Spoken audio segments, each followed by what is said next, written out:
Before I say what I was prepared to say here, I think that all of us ought to join in a happy birthday. There is a period in which you can tell a lady's age, when it's Irene Marcos and it's her 22nd birthday. Happy birthday.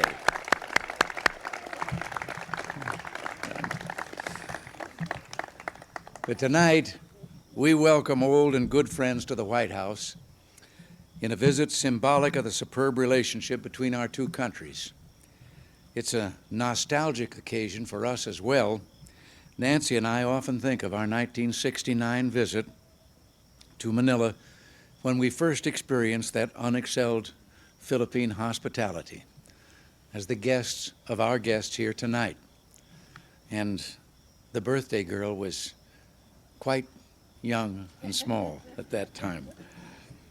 Many things have changed in both countries since that time, but one thing remains constant: the basic nature of the Filipino-United States friendship. It remains solid.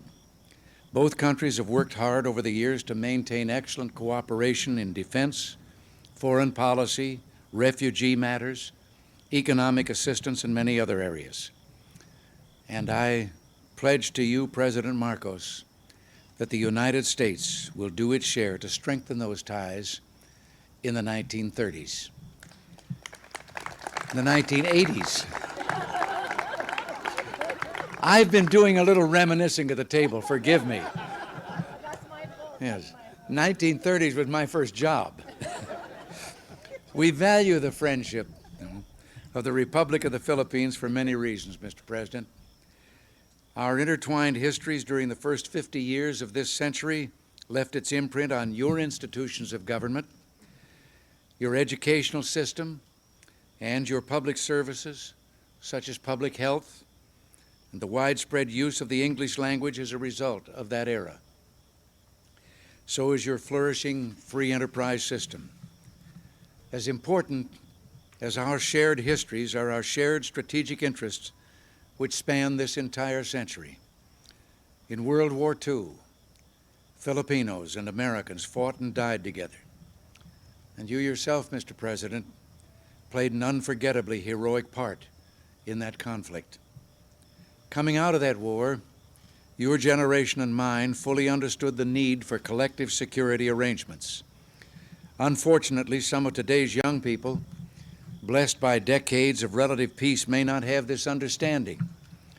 I think it's our duty to impart our historical experience to them. Today, a strong defense alliance is a major factor in contributing to the security of the Philippines and to the maintenance of peace and security in Asia. With the next review of the Military Bases Agreement, which begins in 1983, we shall continue to modernize our security relationship to best serve our mutual security interests. Both of our economies depend on vigorous trade and investment.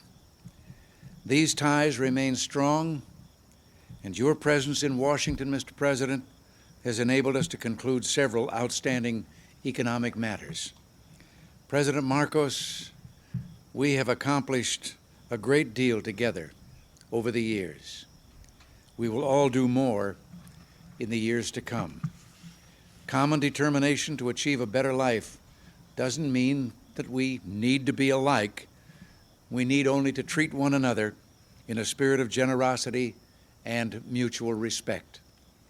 If we do that, our continuing commitment to one another, resting as it does on many years of close relations, will be solid now and for the future. Amen. So in that spirit, let me offer a toast to the President, Mrs. Marcos, and to the people of the Philippines, and to the mutual respect, the dedication to peace and security in the world, and the shared values which unite us.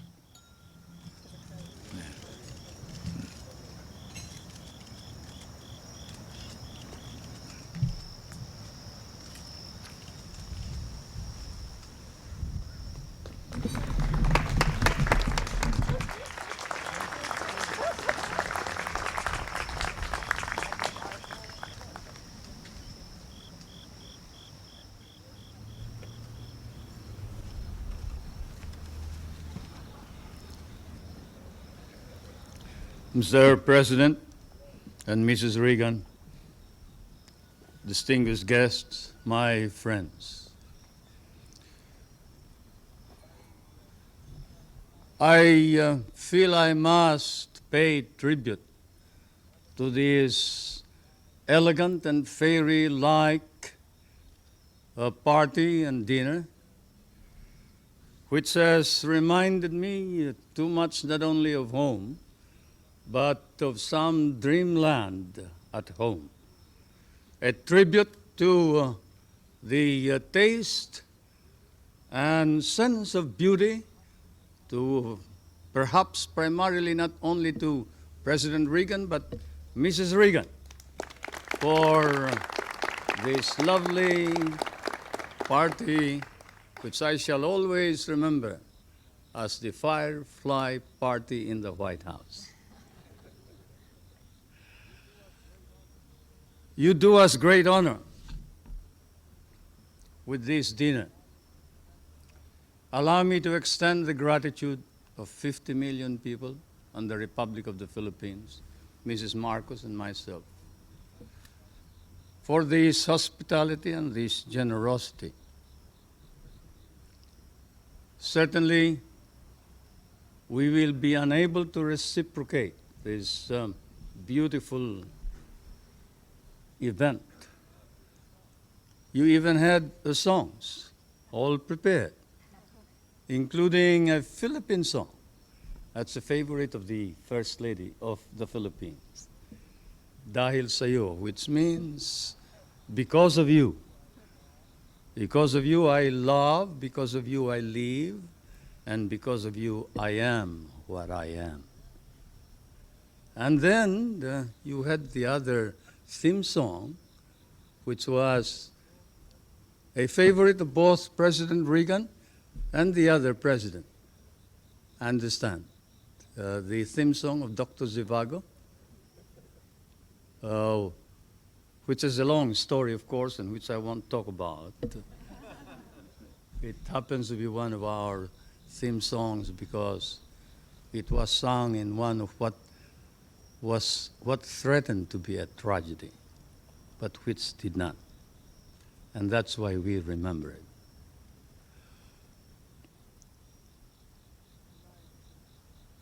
Tonight, the Philippines once again is obligated to you, Mr. President, for your kind and generous words. And the periods of difficulty, and perhaps therefore it is not too rash to say that it is proper to use the appellation friendship between the American and the Filipino. That friendship, that abiding friendship, we cherish and cherish deeply. And this is why, as I come and stand once again on American soil, Mr. President, I cannot but be candid. I would not be candid if I did not speak too of those misunderstandings and the adversities which we have faced together. For the world faces challenge and change. We are in a period of ferment.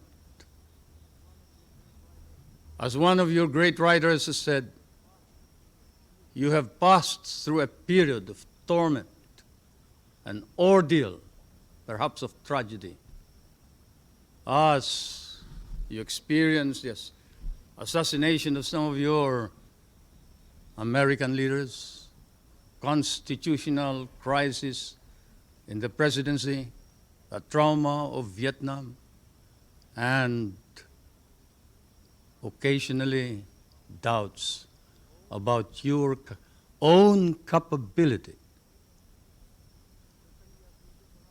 Certainly, as we look around in Asia, the countries of that part of the world are marked, and often there is fear that perhaps does not weary, that America is firm and resolute. Actions, but that it faces and confronts its problems squarely, fairly, justly. As I stand on American soil and I see the doubts rising in Asia, I see another phenomenon that clears my mind. It is the phenomenon of an American nation led by a new leadership, earnestly exerting heroic efforts in order to stop the slide and the loss of prestige of American leadership throughout the world. Yes, Mr. President, out of the dark, out of the shadows of the decline in even respect for America and decline for her leadership, there is a rising and emerging a new America, not only in Asia, but perhaps throughout the world.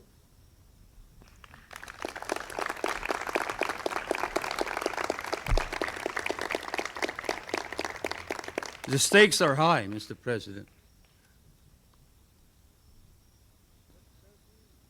Let there be strength and greatness for the American nation, for only then can there be hope for us, the poorer nations, and let America reclaim her role, her historic place, and her historic relationship with the poorer nations of the world, the members of the third world, my world, for that is your rightful place, Mr. President. America, this strength and capability to reclaim her natural place and historic relationship with all the nations and with other nations, reestablish order in our anxious, troubled world. We pray for this, we hope for this. Not only the big nations, but especially the small ones. And so may I ask you to rise and join me to a toast to the continued health and success of the President of the United States, the prosperity and the strength of the American people, and the friendship of the peoples of the United States and the Philippines.